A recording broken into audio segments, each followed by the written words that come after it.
Viens punkts ir sākums, viens punkts uz baltas lapas pieskāriens. Ne liels, ne mazs, bet pieskāriens.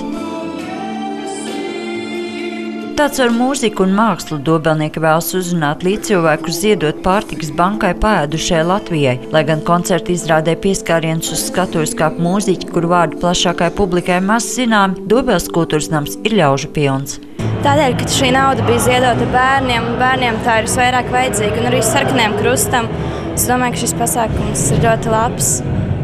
Savu iznācienu gaida nevien jaunie mākslinieki, bet arī princešu klētās ietērptas modeļu skolas dalībnieces. Mākslas skolas audzēkņi zīmē mazas glezniņas, kuras saņem pasākumu apmeklētāji. Tomēr ne koncerta izrādes dalībnieku, ne apmeklētāju sejas smaids nerotā. Biežāk tiek norausta kāda asara.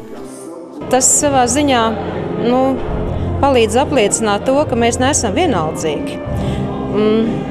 Jā, mana pašai arī tas, protams, ļauj pateikt to, ko ikdienas steigā es varbūt arī nepaspēju un paskrienu garām, bet šeit es piestāju, es paskatos, ieklausos, padomāju un arī savu naudiņu tur ielieku. Dobelē pašreiz trūcīgās ģimenes status piešķirts 3000 ģimenēm, bet visā Latvijā ir vairāki 10 000 cilvēku, kurus skāras bezdarbs un krīze. Koncerta izrādes laikā Dobelē saziedot 326 lati, kas tiks izmantoti, lai sniegtu atbalstu trūcīgajām ģimenēm pārtikas nodrošināšanai.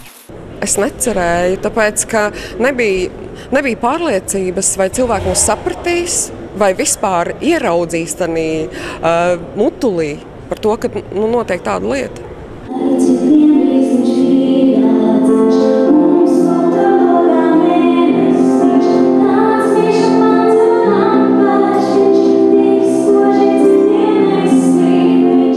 Sandra Leitāne, Andris Pāns, TV Spektrs.